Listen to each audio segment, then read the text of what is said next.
No, and we must now find out how fast it goes round our track, which means, of course, we have to hand it over to someone who understands downforce.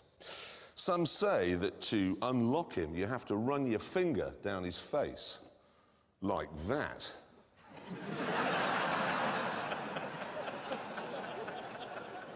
And that if he were getting divorced from Paul McCartney, he'd keep his stupid, whining mouth shut. All we know is he's called the Sting. And he's off, and he's gone already. A little bit of wheel spin there. Now he's heading down to the first corner, fairly fast. There should be just about enough downforce to get him round. Let's have a look. Look at the speed he's going in there. That's tail kicked out a little bit. He's snaking. Now he's got to build up the speed again. Obviously, he's got no stereo today, so no self-help. As he turns into Chicago, running a bit wide, the understeer kicking in. Not much you can do about that. Now he's just back on that 3.5-litre engine into the hammerhead, turning in. He's going to be in serious bother here if he's not careful.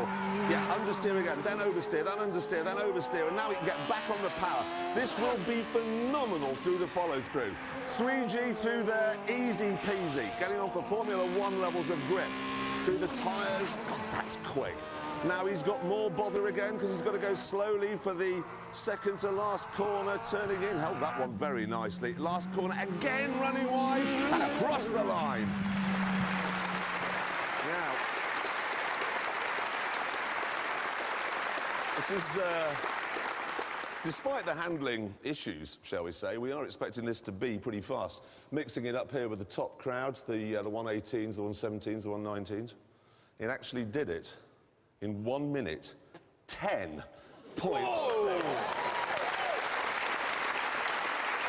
Staggering. Absolutely staggering. That's the fastest thing by miles. And now what I'm going to do is take it off again. What? Why? Well, you know the rules, James. If a car can't get over a sleeping policeman, it can't go on that board. We've always said that, and look at the nose on this. I mean, never mind a sleeping policeman. You'd rip that off if you ran over Gandhi.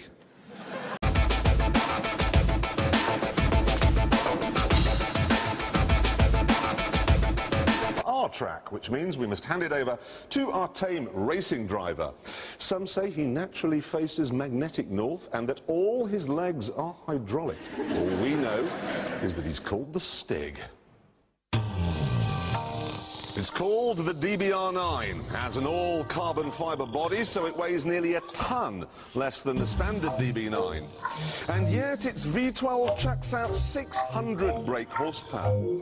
The result is 0 to 60 in 3.4 seconds. And now let's see what that sounds like. Fantastic, I say, as the Stig spears off the line with plenty of wheel spin. First corner, gently on the way in there, then hard on the power, cornering absolutely flat. Oh dear, DBR9 has no stereo, so no prog rock. Through Chicago, no drama at all. And it bouncing on the way into the hammerhead. Slow in again, and here comes the power.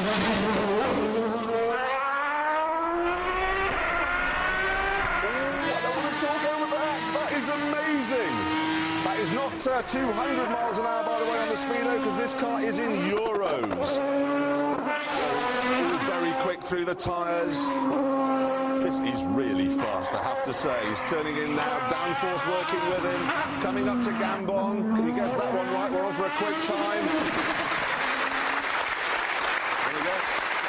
What do you reckon? 1 minute? 1:18. He reckons 1 minute 18, this chap. The actual time was 1 minute 8 seconds. Whoa. That's how fast that thing is. Whoa. You can't buy this car, so it has no place on our board. Oh. Sorry, it's gone. But he's right, though, those are the rules. However, you can buy one of these. This is the DBRS9, and it's a sort of ready-made racer. You buy one of these, you are an Aston Martin racing driver. Absolutely. Now, you've got the car we've just seen on the track, OK? That was the full chicken vindaloo. This is more a chicken madras. Yeah, exactly. You only get 2 chilies with this one, but you still get 550 horsepower, and you still get carbon fibre bodywork. Absolutely, with an aluminium roof, he said, being pedantic. But never mind, how much is it? £175,000. So it's this or a bungalow?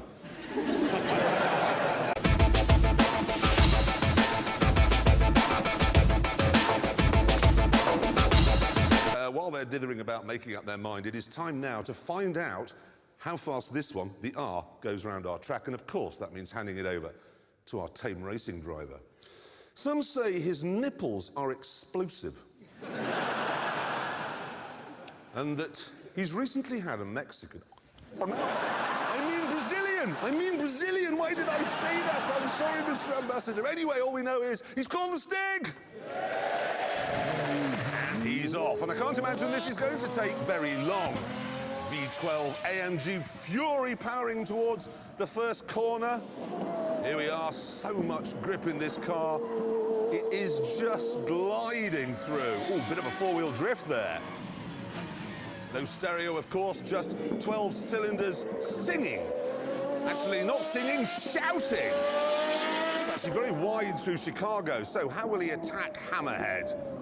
Leaning hard on those incredible brakes. Oh, yes, he's nailed it now. Yep, he's through.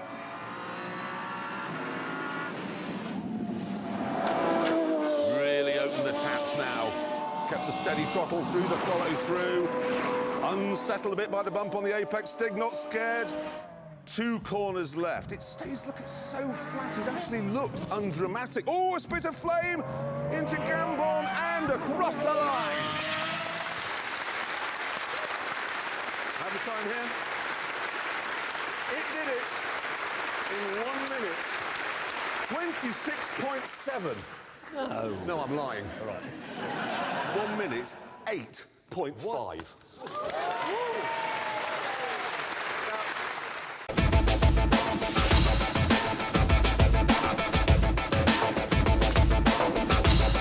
Last week we had the Lotus T125 down here. It's kind of a Formula One car that you can buy if you have £650,000 lying around. And we wondered how fast it would go round our track, whether it would be faster than an actual Formula One car. Yeah, sadly on the day we were going to try for a lap, it was raining. So we said we'd bring it back when it wasn't. We have, and it isn't. Does that make sense? That was, no, I know exactly what you mean. Yeah. Anyway, let's find out how it got on. Away he goes, lighting up the back tyres, a treat. Not quite the sound of an F1 car, it's not quite as high-pitched. That is the sound of torque. Okay, first corner. See the Stig sawing away at the wheel there. It really is an animal, this thing. Right, down the gears, into Chicago. Wrestling it through there. Stig actually demanded a softer chassis setup and softer tyres for today. And will it have enough heat in those tyres to cling on through Hammerhead? Yes, it does. Ooh, bit of a wiggle there. Now we can really open it up through the follow-through. Stationary, this car weighs 640 kilos. Flat out, thanks to the air pressing down on those wings, it weighs 2¼ tons. Okay, coming up now to the penultimate corner. Hard on the brakes. A little bit of corrective lock. Crackle on the overrun up to Cambon. Stig still working hard and across the line. Now, the actual Formula One car we had down here a few years ago, that did it in 59 seconds. The T125 did it in 1 minute 3.8. So it's about 4 seconds a lap round here, slower than the Renault F1 car, which means it's about the same pace as a current Lotus F1 car.